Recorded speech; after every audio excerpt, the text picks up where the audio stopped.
start guys, another tutorial, another song. So, with K-pop version ng kanta ni Elijah Woods, Where We're Going. So, with K-pop version, first Paul, fourth fret, lagay natin K-pop. Okay, fourth fret, K-pop, fourth fret. And let's start kaagad, diretso sa chords. These are the chords, please follow me. First chord is B flat minor, B minor, sorry. Okay? Okay, B minor. Then G, simple G. And then D. And then A. So, 3 basic chords. Then, ang string pattern, first part, ay down lang ang first part. So,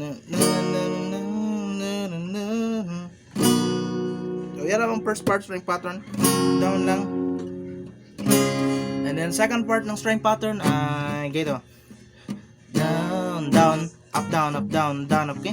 Down, down, up, down, up, down, up, down, down, up, down, up, okay?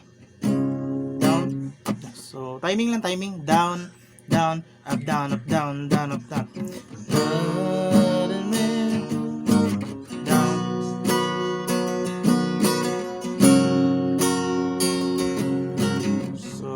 Guys, ulit for fourth fret, capo, and then B minor, G, D, A.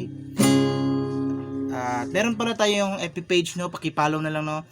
At nag-upload tayo, active rin tayo doon nag-upload. Ilalagay natin ang link sa comment section ng Facebook page. Please follow me guys, at hanggang dito tutorial natin. See you sa mga next na uploads natin. Request kayo kung kaya natin, try natin gawan ng tutorial. Yun nga, paki-follow ng FB page natin sa comment section. Bye bye guys.